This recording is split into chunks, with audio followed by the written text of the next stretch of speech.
Mauricio, muy buenos días, bienvenido a la ciudad de Cuenca, al austro del país, en las provincias de Azuay y Cañar, que nos siguen en la 90.1 y en el mundo entero a través de nuestras redes sociales. El punto que nos convoca el día de hoy para este diálogo, Mauricio, es la compleja situación que vive el Consejo de Participación Ciudadana y Control Social.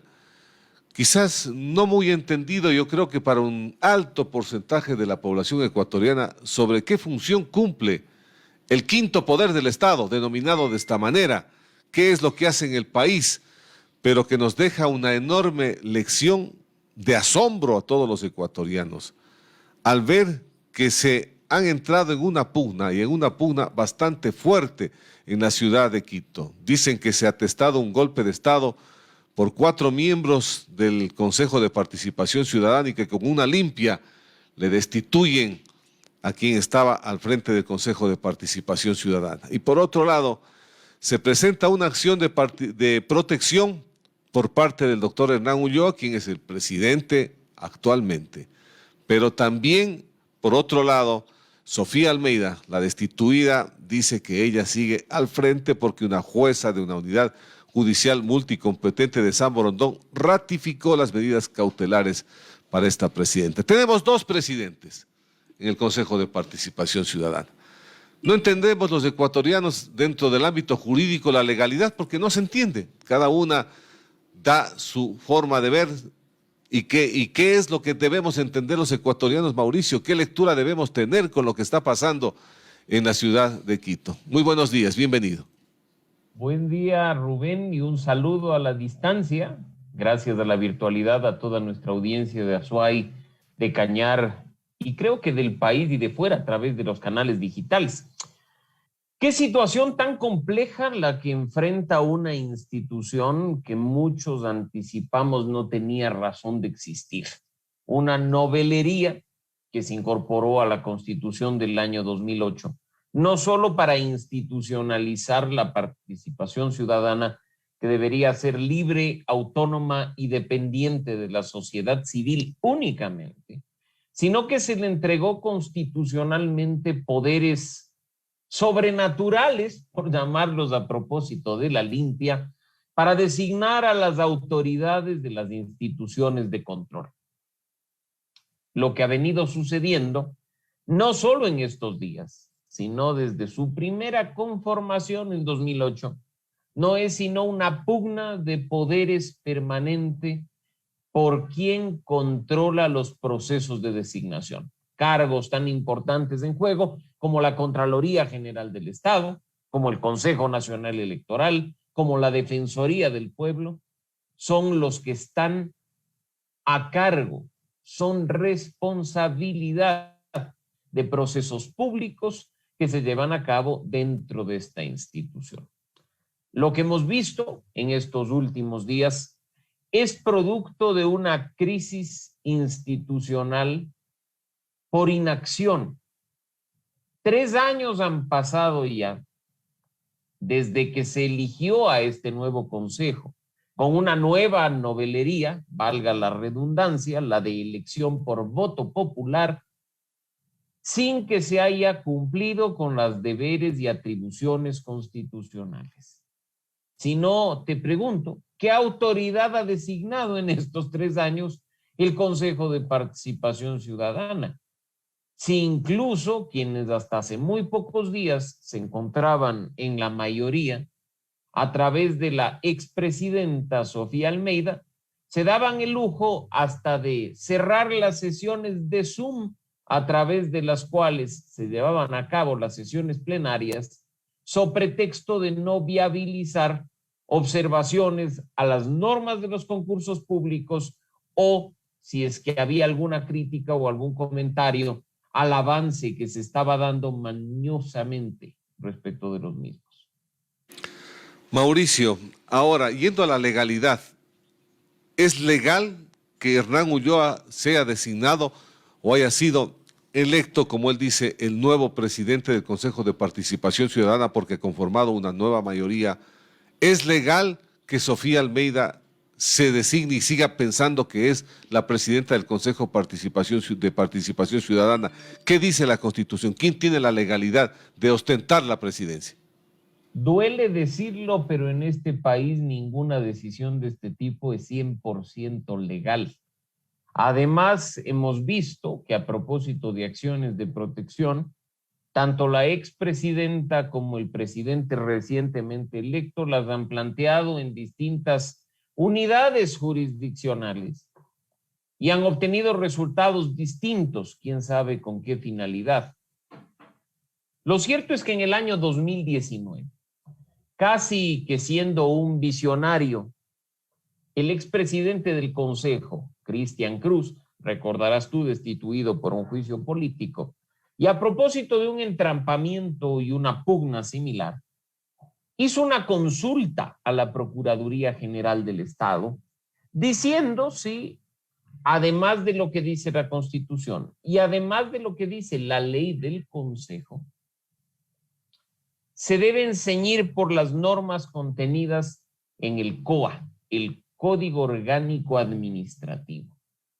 Y la Procuraduría General del Estado ya le decía a Cristian Cruz, finales del 2019, que el COA es una norma complementaria a las del Consejo de Participación Ciudadana y Control Social y que específicamente resultaba aplicable el artículo 55, que consagra las competencias de los cuerpos colegiados, de los órganos colegiados, entre cuyas atribuciones está nombrar y remover a quienes ejercen la representación de administración de los órganos bajo su dirección.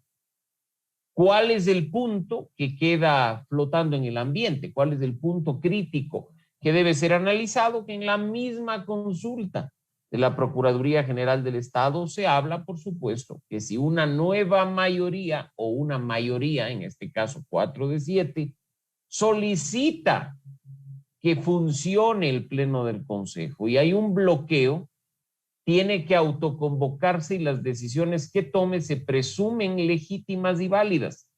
Pero el dictamen de la Procuraduría establece que el bloqueo debería durar al menos 3 meses, algo que, como sabemos, en esta última crisis no ha pasado. ¿Qué sucederá después? No lo sabemos. Lo cierto es que creo que más allá de la legalidad y la constitucionalidad, siendo un cuerpo colegiado que toma decisiones por mayoría, basta saber matemática simple para determinar y concluir que 4 es más que 3 y 4 hacen la mayoría. Bien sea para bloquear ahora esta nueva mayoría, el funcionamiento del Consejo, o para designar autoridades, destrabar con reformas a los reglamentos, los concursos públicos pendientes y finalmente hacer algo después de 3 años de inacción. Hablamos de 7 miembros del Consejo de Participación Ciudadana. No siquiera hablamos de un montón de gente, como son en la Asamblea 137 ciudadanos. Aquí estamos hablando de 7. Para que no se puedan designar, por ejemplo, al Contralor General del Estado, que debía haberse hecho ya hace rato, Mauricio, a la Defensoría del Pueblo, al Defensor del Pueblo. ¿Qué hay detrás de esto? ¿Qué intereses hay detrás de esto? ¿O qué presiones hay detrás de esto a estos 7 miembros del Consejo de Participación Ciudadana para que no tengan la voluntad de poder designar? Porque eso tampoco entendemos por qué se da de esta forma. En noviembre debía haberse renovado parcialmente el Consejo Nacional Electoral. En muy pocos días, a inicios de marzo, deberíamos estar renovando la Contraloría General del Estado. Hace años, debimos haber reactivado el concurso para nombrar defensor público definitivo. Hace semanas, el presidente hizo llegar una terna para designar superintendente de compañías. ¿Qué ha hecho el Consejo de Participación Ciudadana y Control Social frente a esto? 0. No ha avanzado en lo más mínimo.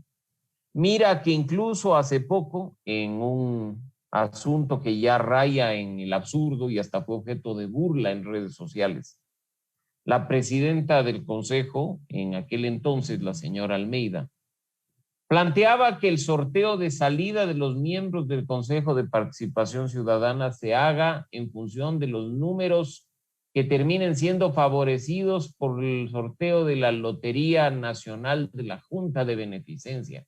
A ese extremo y a ese nivel hemos llegado para tratar de decir, miren cómo yo no le meto mano al proceso. Cuando en reglamentos como el de la Contraloría, Rubén, nos asombró a quienes hacemos ciudadanía y desarrollo y por eso enviamos observaciones que han formado parte de la polémica. Se mete mano a la Comisión Ciudadana de Selección, que se supone debe ser autónoma e independiente, diciendo que su secretario, el que maneja la información, el que lidera el concurso y demás, debe provenir de una terna presentada por la presidenta del Consejo. ¿Qué forma tan grosera de meterle la mano a los concursos públicos? O retomar aquello que en su momento fue criticado en concursos como el de Carlos Polit, al que el Consejo de Participación Ciudadana le quedó debiendo puntos, porque recordarás tú, casi que sacó más de 100 sobre 100, en el sentido de que hay que darles a los postulantes con 48 horas de anticipación, como si fuera el examen de la licencia. El banco de preguntas con las respuestas para que memoricen antes de dar el examen. ¿Qué tipo de burla le estaba planteando el Consejo de Participación Ciudadana a los ecuatorianos? ¿Otra vez contralores puestos a dedo? ¿Otra vez el juego y el baile de las sillas, mandando al secretario del Consejo de Participación Ciudadana a ser el defensor del pueblo encargado? Eso es lo que hemos visto en este tiempo. Y creo que al menos ahora, con una nueva mayoría articulada, con nuevas autoridades designadas, no nos queda sino dejar abierto el beneficio de la duda, de que efectivamente en los próximos días enderezarán todo aquello que estaba mal, reactivarán los concursos y actuarán de manera responsable con la ciudadanía, cumpliendo la Constitución y la ley. Pero no por ello habemos quienes insistimos en que esa institución no tiene razón de ser y que debería ser eliminada de la Constitución y debería ser eliminada de la institucionalidad ecuatoriana. Con un poco de razonamiento y sin mucha inteligencia, Mauricio, así debe ser, definitivamente. ¿Qué hacer en este aspecto? ¿Cuál sería el camino, la ruta a seguir para que precisamente se dé esta eliminación del Consejo de Participación Ciudadana y Control Social, que aparte de ser una carga económica bastante fuerte también para el Estado ecuatoriano, no contribuye a nada? Ya lo ha dicho la Corte Constitucional a propósito de intentos previos, que no se puede desaparecer instituciones, Rubén y amigos, mediante consulta popular, que no se puede siquiera limitar sus funciones mediante consulta popular, que lo que se tiene que activar, que lo que se tiene que respetar en este caso, es lo establecido en la propia Constitución en cuanto a una reforma parcial. ¿Qué implica esto? Implica que, por supuesto, se lleve a cabo una iniciativa ciudadana o haya una iniciativa desde el presidente de la República y desde la propia Asamblea Nacional, pero que la discusión principal